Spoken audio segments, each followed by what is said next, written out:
ये तस्वीरें फिलहाल आपको हम कोलकाता से दिखा रहे हैं, जहां पर राहुल जैन के घर पर ईडी ने रेड डाली। प्रतीक जैन के घर पर ईडी ने रेड डाली और उसके बाद ममता बनर्जी प्रदर्शन करने के लिए पहुंची हुई हैं। ये तस्वीर आपको दिखा रहे हैं, जहां ईडी ने रेड डाली है वहां पर ममता बनर्जी पहुंची, यानी कि ईडी को अपना काम करने से रोका जा रहा है। ममता बनर्जी पश्चिम बंगाल की मुख्यमंत्री हैं और पश्चिम बंगाल की मुख्यमंत्री कैसे सड़क पर हैं। ईडी जो कार्रवाई कर रही है उन लोगों के खिलाफ जिन्होंने गलत तरीके से पैसे इकट्ठे किए हुए हैं, उनको लेकर सिंपैथी है ममता बनर्जी के मन में, इसीलिए उनके समर्थन में और ईडी को काम करने से रोकने के लिए ममता बनर्जी पहुंची हुई है। जिस जगह पर ईडी कार्रवाई कर रही है उस जगह पर ममता बनर्जी पहुंची हुई है। आईपीएसी फाउंडर के घर पर ईडी रेड डाल रही है और ममता बनर्जी घर पर ही पहुंच गई हैं। ममता बनर्जी वहां पर काम करने से ईडी को रोक रही हैं। एक ऐसी संस्था जो अपना काम कर रही है, जो सच्चाई सामने लाना चाहती है, जिनके खिलाफ तमाम सबूत हैं, पर्याप्त सबूत के आधार पर ईडी की टीम कार्रवाई करने के लिए पहुंची है। लेकिन एक मुख्यमंत्री कैसे एक संस्था को अपना काम करने से रोक रही है? वो संस्था जो मनी लॉन्ड्रिंग या गलत तरीके से इकट्ठे किए गए पैसों को लेकर छापेमारी की कार्रवाई कर रही है। देश भर में हर उन जगहों पर, फिर चाहे पश्चिम बंगाल हो, उत्तर प्रदेश, दिल्ली, हर जगह ये कार्रवाई की जा रही है। लेकिन ममता बनर्जी को दिक्कत है कि ईडी के रेड पर पड़ क्यों रही है आखिर। एक मुख्यमंत्री होते हुए आप देखिए कैसे काम को प्रभावित करने की कोशिश की जा रही है, एक संस्था के काम को प्रभावित करने की कोशिश की जा रही है। प्रतीक जैन जो कि आईपीएसी के फाउंडर हैं, उनके घर पर रेड डालने के लिए ईडी की टीम पहुंची। अभी कुछ देर पहले ही कार्रवाई शुरू हुई है और कुछ ही घंटों के भीतर ममता बनर्जी पहुंच गई हैं ईडी को काम करने से रोकने के लिए। ये वही ममता बनर्जी हैं जो पश्चिम बंगाल में महिलाओं के साथ लगातार गलत काम हो रहा है, महिलाओं के साथ गलत व्यवहार किया जाता है, वहां पर महिलाओं को बचाने के लिए कभी नहीं पहुंचती हैं। लेकिन जब ईडी अपना काम कर रही है तो ईडी को रोकने के लिए, काम करने से, ईडी के काम को प्रभावित करने के लिए पश्चिम बंगाल की मुख्यमंत्री हैं, ये जनता की चुनी हुई प्रतिनिधि हैं ये, और किस तरह से एक संस्था को अपना काम करने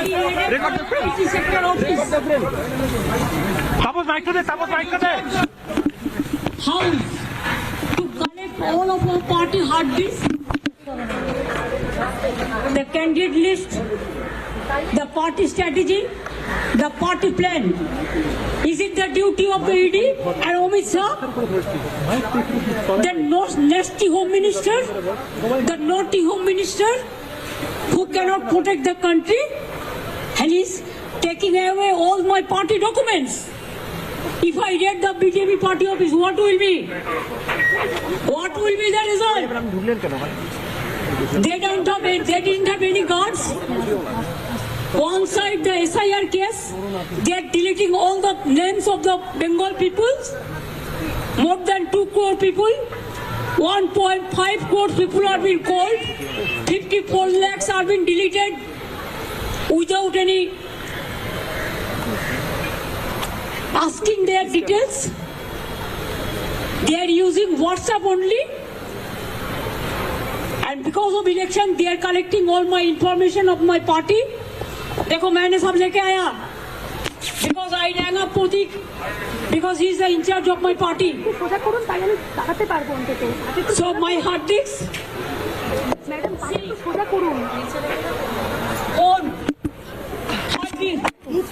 All they are collecting, and they have already attacked my IT office also in Sector 5. I am going there also.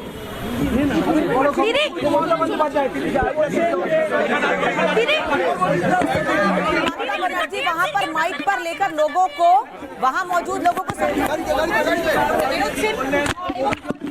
दीदी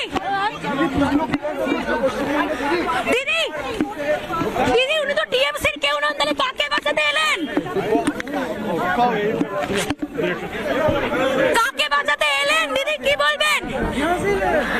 পার্থ চট্টোপাধ্যায় মদন মিত্রের বাড়ি তো যাননি দিদি।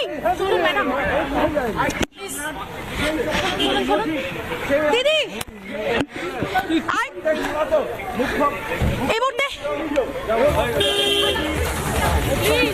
এই মুহূর্তে মুখ্যমন্ত্রী মমতা বন্দ্যোপাধ্যায় তিনি বেরিয়ে গেলেন। আমরা বারবার প্রশ্ন করলাম, কোনো উত্তর তিনি দেননি। টিএমসির কোন লোক নয় আইপ্যাকের এই কর্ণধার, তাহলে কাকে বাঁচাতে মুখ্যমন্ত্রী এলেন এখানে? মুখ্যমন্ত্রী মমতা বন্দ্যোপাধ্যায় তিনি এসে বেরিয়ে সংবাদ গণমাধ্যমের সামনে তিনি যেমনটা বললেন, সম্পূর্ণ এটা কেন্দ্রের চক্রান্ত। স্বরাষ্ট্রমন্ত্রী অমিত শাহকে নিশানা করে আক্রমণ করলেন মুখ্যমন্ত্রী মমতা বন্দ্যোপাধ্যায়। এবং तो ममता बनर्जी को आपने सुना, छापा यहाँ ईडी का चल रहा है, लेकिन मामले को एसआईआर से जोड़ रही है। उनका ये कहना है कि एसआईआर को लेकर हमारी पार्टी नाम इकट्ठे कर रही है, और जिनके घर पर छापेमारी यानी प्रतीक जैन के घर पर ईडी की छापेमारी की कार्रवाई हो रही है, वहां पर ममता बनर्जी पहुंच गई हैं, इसलिए जिससे कि प्रतीक जैन को बचाया जा सके, ईडी को अपना काम करने से रोका जा सके, क्योंकि छापेमारी के दौरान कई ऐसी चीजें निकलकर सामने आ सकती है जिससे सरकार की मुश्किलें भी बढ़ सकती हैं, यानी सरकार का भ्रष्टाचार भी उजागर हो सकता है। तो एसआईआर के नाम पर प्रदर्शन करने के लिए, एसआईआर के नाम पर ईडी को अपना काम करने के लिए, रोकने के लिए ममता बनर्जी पहुंची हुई हैं। ये वही ममता बनर्जी हैं जो कोलकाता में रेप केस हो जाते हैं, लेकिन उसके बाद महिलाओं की सुरक्षा के लिए कभी आगे नहीं आती हैं। महिलाओं की सुरक्षा के लिए क्या कदम उठाए जा रहे हैं मीडिया को बताने के लिए कभी नहीं आती हैं।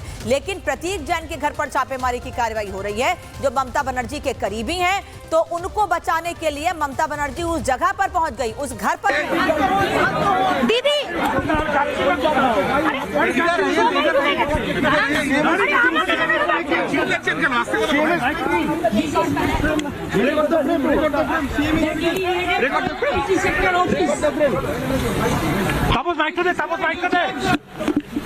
How to collect all of our party hard disk, the candidate list, the party strategy, the party plan. Is it the duty of the ED and Amit Shah, the nasty home minister, the naughty home minister who cannot protect the country, and is taking away all my party documents? If I raid the BJP party office, what will be? What will be the result? They didn't have any guards. One side the SIR case, they are deleting all the names of the Bengal people. More than 2 crore people, 1.5 crore people are being called.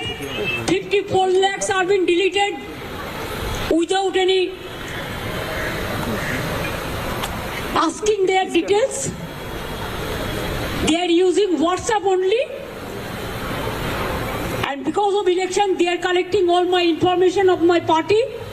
देखो मैंने सब लेके आया, because I rang up Pratik, because he is the in charge of my party. So my hard disk, on hard disk, all they are collecting, and they are already attacked my মুখ্যমন্ত্রীর বিরুদ্ধেও ব্যবস্থা নেওয়া উচিত বলে আমার মনে হয়েছে। সেই ব্যবস্থা তারা আইনের মধ্যে থেকে নেবেন।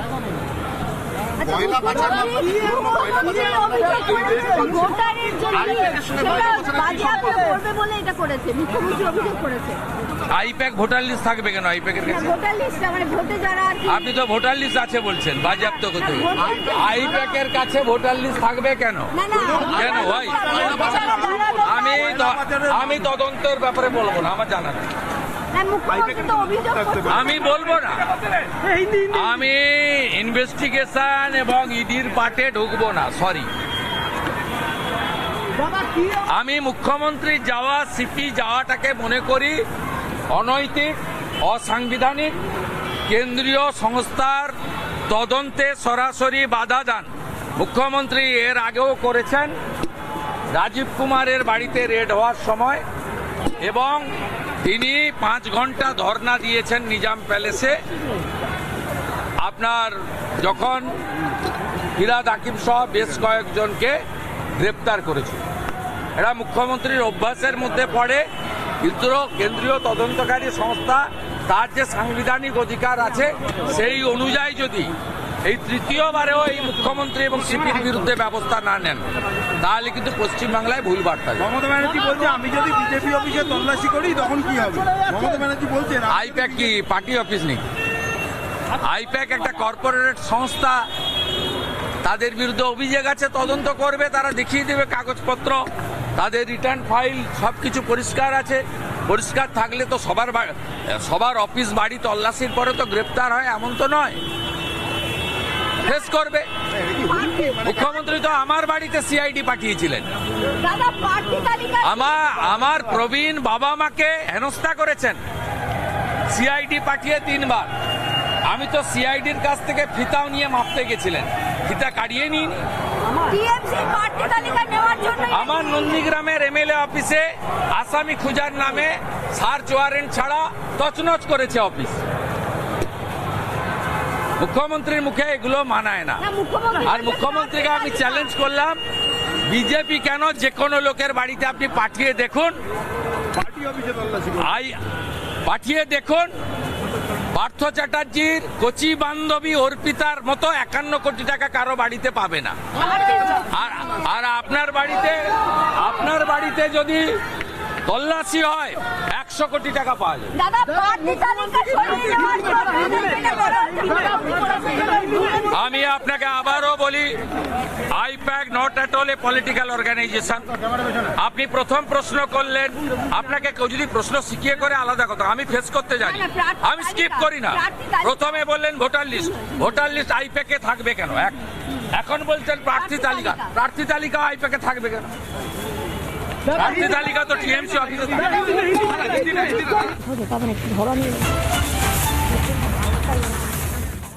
तो सुवेंदु अधिकारी को आप सुन रहे थे, उनका कहना है कि केंद्रीय एजेंसी के काम में बाधा डालने के लिए ममता बनर्जी पहुंची हुई हैं। मामला एक बार फिर से आपको बता दें, आईपीएसी आईपैक के डायरेक्टर हैं प्रतीक जैन, कोलकाता में, जिनके घर पर ईडी की टीम छापेमारी की कार्रवाई करने के लिए पहुंची थी, लेकिन इस दौरान ममता बनर्जी वहां प्रदर्शन करने के लिए पहुंच गई। आईपैक जो कि चुनाव कंसल्टेंसी का काम करती है, वो एजेंसी उसके डायरेक्टर के घर पर छापेमारी करने के लिए टीम जब पहुंची तो ममता बनर्जी वहां पर पहुंच गई प्रदर्शन करने के लिए। ममता बनर्जी वहां एसआईआर को लेकर लोगों को भड़का रही थी। दरअसल एसआईआर का काम आईपैक के जरिए ही किया जा रहा है और जो सच्चाई सामने आएगी आईपैक के जरिए उसे दबाने की कोशिश की जा रही है। एसआईआर से लोगों के